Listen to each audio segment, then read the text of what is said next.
You may have seen the usual stories in the local press. Click to see the best 10 practices or the worst 10 practices in your town. It can only mean one thing. It's that time of year again. The GP patient survey results have just been published. All surgeries have an obligation to review, discuss, and respond to this national survey. So today I'll be taking a look at the survey, checking out the tools available on the GP patient survey website, which are actually pretty good, looking at how this information is used within the system and thinking about how practices and PCNs can use the information to positively improve patient care. So let's get started.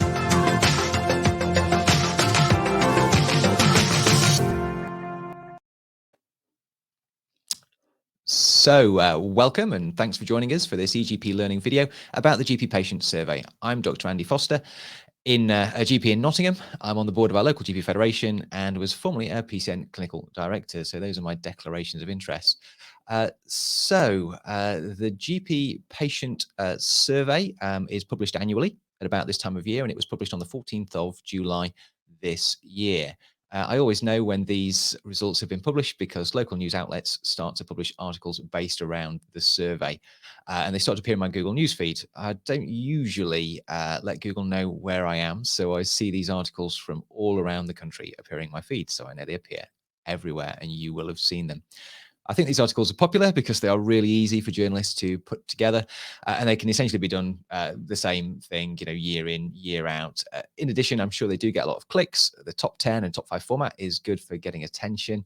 And it's really hard to resist this kind of clickbait sort of headline. And of course, everyone has a GP surgery, so there will be some genuine interest from members of the public to see if their GP surgery is in the top 10 or top 5. But from a practice perspective, this can be really demoralizing. It can be really demoralizing for a team to find that they are the subject of one of these worst 10 or 5 stories. Often they will have been hounded for comment by journalists, in the week running up to publication, and it can all be quite upsetting. And to add to that, I know all practices do and will be working really hard every day to meet patient needs and expectations. They probably know what many of their challenges are and already are working hard to address them. And many of these challenges are frustratingly outside of their control, outside of practice control, such as staff sickness, shortages, recruitment problems, general funding issues, building capacity issues. There are so many of these things. So the GP survey can end up being a bit demoralizing, a little bit scary, can become an unwanted additional chore to deal with. So we can often avoid engaging with it, or do so only superficially and be a bit dismissive of the findings. However, we are all contractually obliged to engage with the results. And I think if done in the right way and taken in the right way with an awareness of the limitations and what's been done, this can actually be quite a useful exercise for practices, primary care networks, and the system. So in this video, we're going to cover understanding the survey itself and how it's used. We will take a tour around the website and some of the tools that make it easier to engage with that are provided within the website, and are in fact fairly good actually. And also we'll think about some of the criticisms and some of the benefits of this type of survey. And finally, we'll explore some ideas about how we can put it to use. So in this video, I'll be focusing a bit more on understanding the survey and the process and the associated tools, rather than thinking about what this year's survey results in particular mean for the system. We might do a later video when Gandhi's back from his other exploits to explore that aspect. But for today, we'll be focusing on understanding the process so you can make better use of it in your own work. So let's begin. Let's begin by having a look at the. So this is NHS England's Statistical Work Areas webpage, and if we just look on the left-hand side, there's actually so much information and statistics available about NHS operations, processes, and performance. It's really quite impressive actually, and the GP patient survey is just one part of this. There's also a dental survey which we could drill into, but we won't today. We'll be focusing on the GP survey results. So this page provides a really good overview and starting point for understanding the survey, and it links out to sort of key destinations to help you find the data that you might be looking for and to understand the survey itself. So it gives a sense actually of how NHS England and the government will want to use the survey as well, and it talks about that it will be used to feed into national dashboards and support planning and strategy, supporting other indicators, and that it will be looked at different levels of the system, both at the national level, at the ICB, ICS level, primary care network level, and at the practice level, with a focus on having discussions on how to improve the system. And it also highlights that it forms part of CQC's um, practice monitoring toolkit. So CQC will be paying attention to the results, and I suppose in some circumstances it might trigger CQC inspections. Certainly, it's something that CQC expect practices to reflect on when they come for inspections or have annual monitoring phone calls and so forth. So let's start to explore. So if we go to the GP patient website, let's just link through. This takes us to the website itself where the information is presented. If you click on About, come to this page, and we start to learn a little bit about the survey. So the survey is conducted by Ipsos, who are a national, or I think international, independent polling company. So I think the idea is they know what they're doing in terms of polling people and making sense of the results. Often hear of them polling on all sorts of different things, including political issues and predicting election results. They don't always get that right, which is interesting in itself. But they are the people doing this for us here, and they seem as good as any to do it. They just highlight that the survey is sent out to 2 million people. 2 million people don't complete it. The completion rate is much smaller than that. And they actually highlight that it's about how people feel about their GP practice. So it's about patient experience, not necessarily about the actual quality of care delivered at the practices. You can link out to the FAQ page, actually, which is quite interesting to have a look at. So let's go there now, and they actually talk about the survey. Are we there? Talk about why is this survey happening? And actually it's to try and improve patient services. Essentially, it's to provide some information that can be acted on to improve services. They talk about when is it sent out, a little bit about the methodology, and you can really dig in deep here if you want to learn more about the methodology. But the survey is sent out in January each year, so it's a sort of single snapshot sent out once a year. They talk about who designed the questionnaire and developed the process, and the questionnaire was originally developed with the University of Exeter and University of Cambridge and is reviewed regularly. It doesn't say they review it regularly, but it's reviewed regularly and kept up to date. And actually, you can kind of drill down and see what the changes are, each year. And often they try and keep some of the questions the same so that they can track responses over years. But every now and again, they go through a big redesign. And I think the last one happened in 2018. Talk about how you can complete the survey. So the survey is posted out or sent out in text messages, and people can complete the survey online, or they can complete the survey by returning the paper form. They try really, really hard to make the survey accessible and as accessible as possible. They also talk a little bit about the interpretation of results. So they talk about weighted results. So you might think, well, and often in discussions at the practice, we think, well, oh, only older people will respond, to the paper survey or respond to any survey at all. Younger people will be underrepresented, and they talk about how they actually produce weighted results to try and account for this fact. So, in the example that they give here, if 10% of your patient population is aged 16 to 24, but only 5% of the responses are from 16 to 24-year-olds, well, then the answers from that age category are given double weighting in the calculation of the results, so that the overall results should be reflective of all of the opinions of all of the age ranges and patient types across your population. Hopefully I explained that well, but you can dig in and have a better read of the methodology there. They also talk about, and this is something which I've often wondered about, and there's a common criticism of this survey, and that's that the low number of returned forms and responses, particularly at a practice level, undermine how valid the results are. And they talk about how this is addressed, and really expect confidence intervals. I've often looked at the surveys and thought, actually, that um, the way the results are presented don't do enough to convey the uncertainty around the results in view of low sample sizes. And they actually said they do actually calculate confidence intervals for all of the questions, and even at practice level, it's just not that easy to find. Um, and I guess they will probably feel that it makes the results, as presented to the general public, a little bit difficult to interpret if you start to include confidence intervals. And I'm sympathetic at that. But if you're interested in what the confidence intervals are for your practice, then it is possible to find them. There's an interesting link through to something called the technical annex, which talks in detail about issues such as confidence intervals and how they're dealt with, which is interesting. And there's some further information and worked examples here. But actually, the best way to get a sense of how something like the confidence intervals are dealt with is to look at an export of all of the practice level data, because this is where you can actually see it. I'm going to try and zoom in a little bit here and hope I don't get lost in scrolling around the page.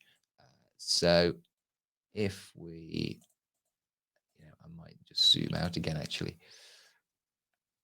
You'll have to take my word for it when I'm talking about results here. But to get a sense of the confidence intervals, so these are the results exported. It's an 89 megabyte document. These are the results exported down to practice level.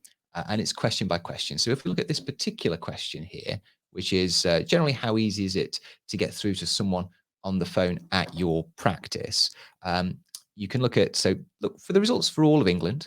There were about 700,000 responses to this question. It says how many in each category and what percentage in each category. And then it sort of says, oh, easy. How many found it easy in total? And then it gives you the confidence interval. So when we've got 700,000 results, the quoted value is 53%, and the confidence interval is between 53 and 53%. So that's very narrow. But if you get down to practice level, and you probably can't see the names of the practices here, which I think is quite useful. Just 152 responses came through for this practice, and that means that whilst the quoted value as the response to this is that 59% of people found it easy to get through on telephone. Actually, the true value or the 95% confidence interval for that is 47 to 70%, which is actually really quite wide. And you can actually see that if you're comparing one practice to another, whilst they might have actual results where one is marginally better than the other, actually that those results probably lie within the 95% confidence interval for both practices. And actually, it's quite difficult to actually say with certainty that one practice is actually better than the other in those circumstances. Just realizing, talking about 95% confidence intervals, and some of the people out there may not fully understand what we're talking about. So the problem here is that we're seeking to understand the opinion of a whole population, or get a sense of the opinion of a whole population, but it's not practical to ask every single patient in that population what they think. So you ask a sample, and you select that sample randomly by posting it out or sending them out text messages. If you imagine you just had a sample size of just one patient, you ask one patient what you think, well, there's a chance that you just pick someone who's unusually very satisfied with service, or unusually very unsatisfied with service. So the actual value you get from doing your survey might be quite random. And the bigger the sample size gets, and the closer that gets to the actual size of the total population, the more accurate your result is likely to be. And mathematically, we sort of express this uncertainty in terms of confidence intervals, and 95% confidence intervals are widely used.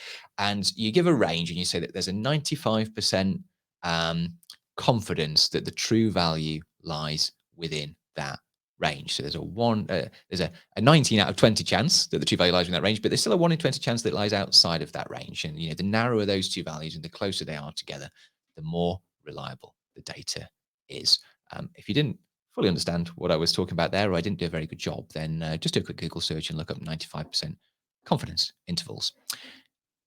Anyway, suffice to say that Ipsos say themselves that at a practice level, most of the data should be treated as indicative, and not absolute. And they do accept that it can be problematic to compare practices, and whilst the result values might be different, the confidence intervals may well overlap.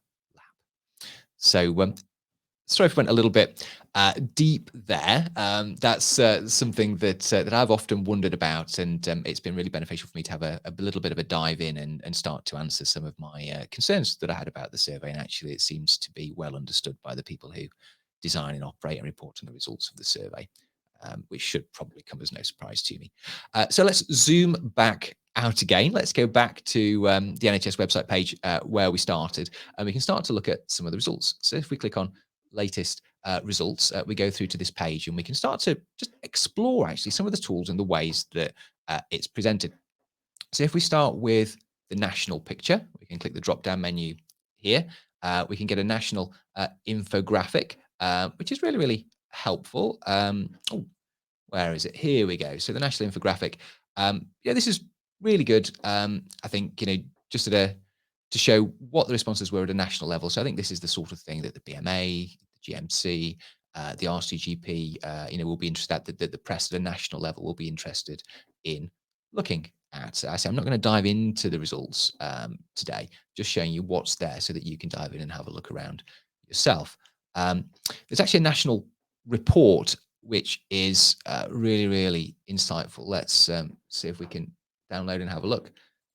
So, and in a lot of places on the website, you can download these reports and pre-made presentations, which are really good. Have a look through, and if you're presenting to a group, pick out the key slides that help answer the questions which are going to be useful to the group. They have some slides about how the survey is conducted. About the headline findings presented in a nice, easy, accessible way. I'll let you have a look yourself. Look at the trends over time. So, the headline this year, I think, is that satisfaction with GP services has been lower this year compared to what was previously a fairly static trend of people being fairly happy or with the service they received or rating it as good or very good. And there's an increasing number this year, post-pandemic, reporting the service as fairly poor or very poor. Which is worrying, I think, and needs further exploration. You can look at the heat map on the country about satisfaction with survey. So it's really, really useful. Let's have a look, and you can download the national data as an Excel file or comma separated variable file and do all sorts of things and analysis that you might want to do with yourself. Moving down a level, at ICS, ICB level, the slide packs. So you can download all of the data in Excel files, but the slide packs are really, really good as well. So I downloaded the one for our area somewhere. Let's have a look. I don't think I've got it queued up. Let's bring it up again. So really easy to download these. We'll probably have to select our ICS area. So I'm in the Midlands in Nottingham. So let's click that. There we go. Just downloading it. So it's a PowerPoint file. It's loading. I think I had it loaded up anyway. Here we go. So here's the information for our local ICB. So I'm sure people will have downloaded this at the ICB level and will have been looking at it in meetings. But it's really good. And let's have a look. Some of the information is interesting. So for those of us who are or have been involved with primary care networks, it starts to break it down for them in terms of primary care networks. So let's look at just picking a slide at random, ease of getting through to GP practice on the phone. You can look at the huge range actually within the ICS here, which is really, really interesting. So looking at the worst performing PCN, number one, it's going to be too small for you to read here, which is probably a blessing. But they're well under 20%, and then the best performing PCN is well over 80%. So it's a huge variation within the ICS. So that'll lead to some very interesting conversations, I think. So really, really interesting and great data pack, that you could dig into there. Lots and lots of slides. Let's close those down and go back and have a look. So level down. So PCN. So this is actually really interesting. The PCN page. So we can go to PCN report and click go, and this produces a sort of live infographic that allows you to first pick your primary care network. So I'm going to pick my primary care network. So let's have a look for B, Bulwell and Top Valley Primary Care Network. network. So you have to slow down there, scroll down. There are lots of primary care networks in the UK, of course. So we'll pick ourselves. Again, this might end up too small for you to see the individual practices, which again is probably a good thing. So here we go. So we're looking at the results for Borwell and Top Valley, and we can see that the number of questionnaires sent out, about 3,100. The number returned, about 900, with a response rate of 28%. We can see that the response rate, oh, no, it doesn't compare it with the national average. I thought it would. And then we can see some headline results for our area, indicating that the overall experience of making an appointment is 43% in our area, faced with a national average of 56%, rating it as good. So that's something that we could and should start to reflect on in our area. And then it breaks it down according to these tabs. So I can just imagine, if you are brave enough to have this conversation at a primary care network level at this stage in primary care network development, this is the sort of thing that actually you could just show live on a screen, have a discussion around, and start to dig in and discuss where something on the screen takes people's attention. So let's have a look. So local GP services, how easy it's to get through to someone at your GP practice on the telephone. You can have a look. And this across the bottom gives the individual practice performance in those areas. And here across the top, it compares with the PCN with the national and local averages. So it's really interesting to have a look. And then we can sort of drill down further in this area of local GP services and look at all of the individual questions in that area. And then you can move to another section, such as overall experience.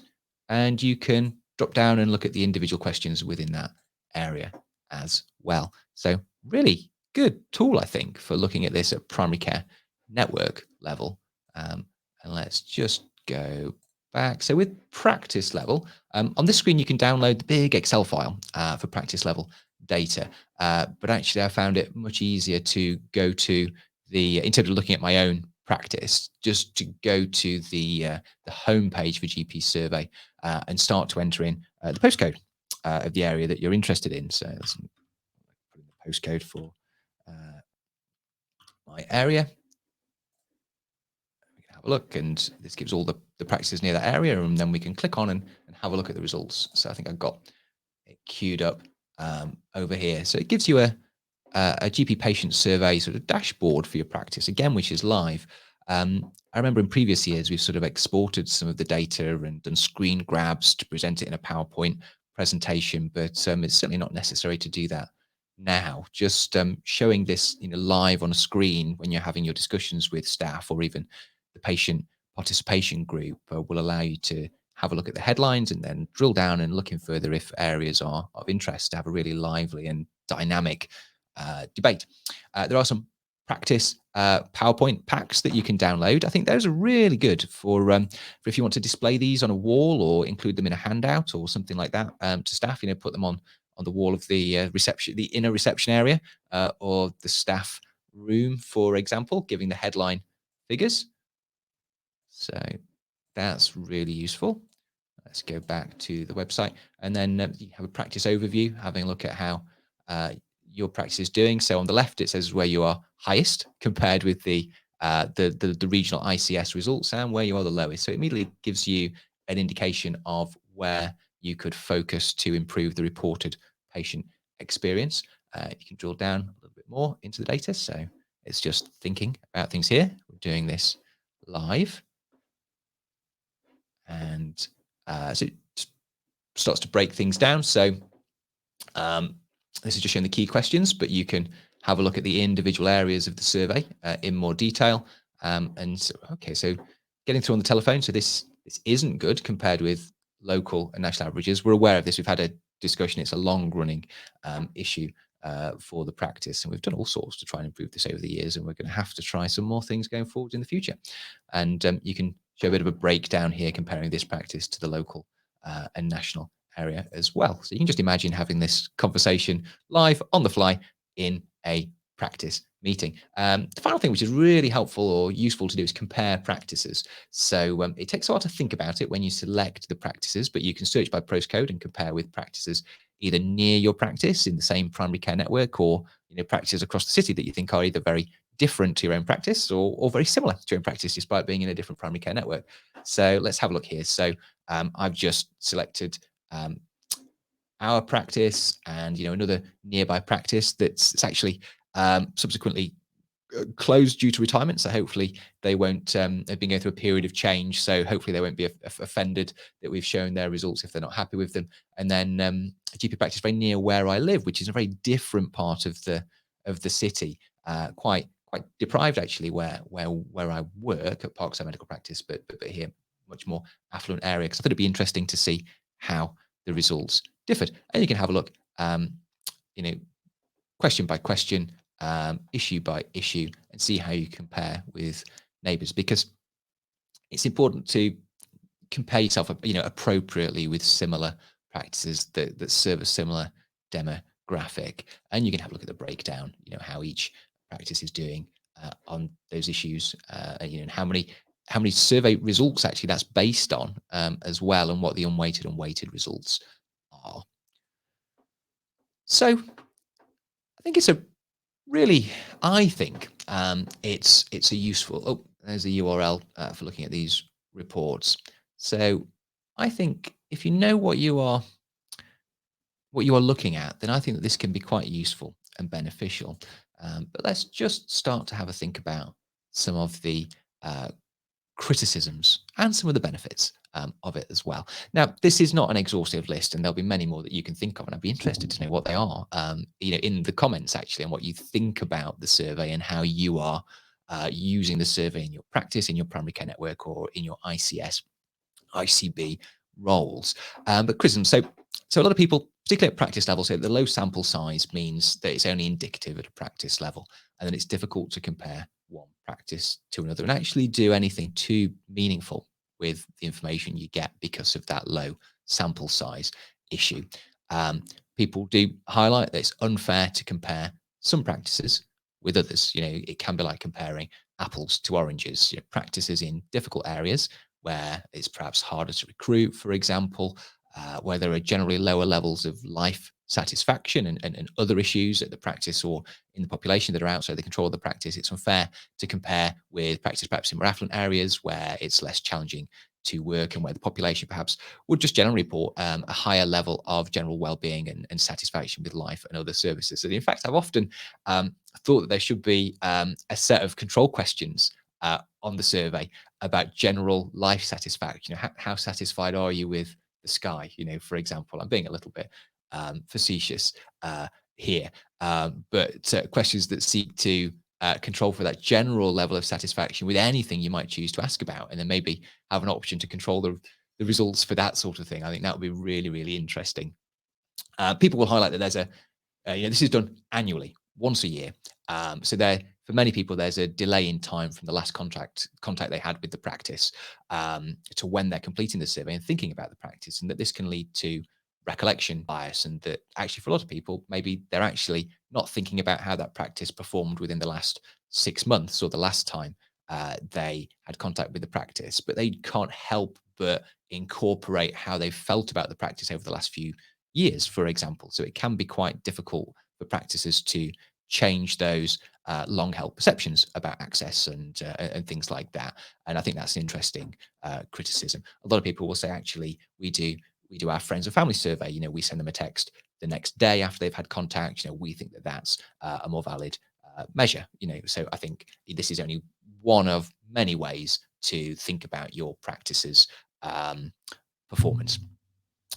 People will say that actually what we're measuring here is, and they're quite blatant, they're quite upfront about this. We're measuring patients' experience of care, their perception, rather than so.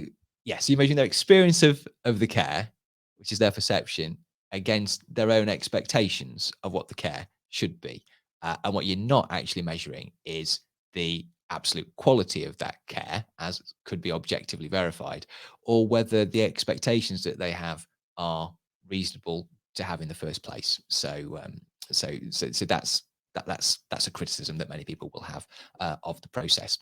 But there are lots of benefits of the survey as well. Particularly at primary care network level and ICS level, you are starting to get to good sample sizes and good statistical power, so you can reach conclusions at that level, and make comparisons between primary care networks and ICSs and so forth at that level, which can inform local strategy and where to put resources and national strategy. So I think that's a benefit. I think it is generally possible to compare practices with neighboring practices or practices that they know are similar to themselves in terms of demographics and other factors, and that you can actually get actionable insights from that based on those differences. I think. It is a rigorously developed and maintained, national survey with a robust national methodology. The same process is applied everywhere, so it's good for comparing, regions and local areas. Good solid data for national planning. And if you're comparing with a neighbouring practice, then you're rest assured that their patients will have been asked exactly the same questions in exactly the same way as your patients. So you can be rest assured about that part of the methodology. And the limitations of the survey are largely known, largely quantified, and I think increasingly understood by commissioners and people within the local system. When we are making comparisons. If not necessarily understood yet by local journalists writing those stories that we talked about at the beginning. But I think I'm increasingly seeing nuances in how people interpret and the weight they apply to this survey. And let's face it, it can be hard to get meaningful feedback at all sometimes. So at least this can help point practices and services towards some insights to help them make decisions about care, recruitment, how they set up their services and how they develop in the future. And you know what? It's a good way to start discussions, with your team about service improvements, and just about change and renewal within the practice. So how can we use the GP patient survey results, or how do I think we can use the GP patient survey results? Because I'm sure there's lots of ways to use them, and your people out there will be using them in a much better way, I suspect, than I am using them and thinking about them. But some things that I've been thinking about are, well, first of all, I think it's best used alongside other feedback mechanisms. I think we got just over 100 survey results sent back, and these conclusions are based on that. We do a friends and family exercise where we send a text message or written form, available and encouraged in its use from reception. And we send that the day after people have contact with the practice, and we get about 40 results a month. So we'll be getting 5 times that number of people responding and data in our friends and family feedback, over the course of a year. So that's important to us as well. And we feel that also informs our decision making and how we interpret the GP survey results. Obviously, the friends and family, that's people who've had an appointment, so they've got to have got an appointment in the first place. So we have to reflect on the limitations of our other sources of feedback as well. But I think it's important to not just rely on one source of feedback, but to rely on multiple sources of feedback. Other ways we get feedback are through complaints that people make, through significant learning events. There's that kind of informal feedback that staff receive as they're just talking to patients through providing day-to-day care and booking appointments. And there's that staff feel that you get for how things are going. How much friction there is around the appointment system. How satisfied people are. When you're delivering that care to them. So all of these things are important and need to be taken into consideration side by side. I think it's a really useful exercise to talk about the findings of this survey with the practice team. Perhaps staggering that. Have a look at it as partners, have a look at it in a clinical team, and have a look at it at the whole practice level or separately within administration and reception meetings. Really use those results. And you can talk about the limitations as well as what we feel it's telling us. But it's great for use within a practice discussion, and make sure that you allow enough time to have a proper discussion about the results and actually talk about the what next. Okay, now what? What can we do? What might be actionable about this? what do we need to reflect on in terms of how we're delivering service. Later, it's useful to talk about with the patient participation group. I think that that's always good practice. Often that's good to do after you've had the practice discussions, so that maybe you've got some answers to the sorts of questions that they might have, but they might provide other additional insights that you'd not thought about. Um, I think whenever you're talking about these sorts of feedback issues, it's important to set the discussion up right. I think you want a low emotion, honest, reflective environment, so that you can kind of have an honest discussion about where the practice is an outlier, particularly, say, within your primary care network or compared with other practices known to have similar demographics and similar challenges. So you need to make time and set that up correctly. Um, Obviously, you need to think about actually taking some actions. So think about and note down what you think can be done, what actions can be done, what changes can be made in response to the insights. Often these actions or changes will already be in areas where you already have some awareness of the problems from your other sources of feedback, and you're probably already doing something about it and to address it as well. So it may not entail a great deal of extra work, and you might be modifying what you're already doing in response to this. Write down those challenges. Make sure that you follow through. You'll have a system for getting things done and changed and revisited the practice, and make sure that these actions go into that system. And this is a really good way to generate some of those. You said we did outcome statements that really shore up and demonstrate your responsiveness. As well as some of the other CQC attributes. We all want to be safe, effective, caring, responsive, and well led. And this is a good exercise to demonstrate many of those attributes. So, for example, at my practice, the survey data highlighted that we might not be doing as well as some of the neighbours in our area and primary care network in the areas of access and continuity. We think we're doing a lot, and our other data sources tell us that we're being fairly successful in that. But this data is slightly at odds with that, so we need to think about that.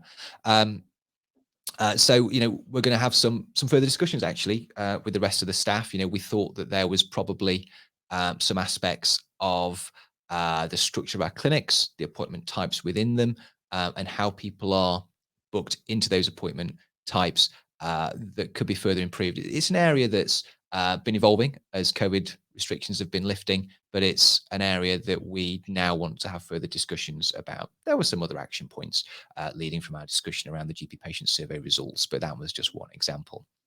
Just moving up a level to primary care network level. This is where a primary care network might choose to have a meeting to discuss these results.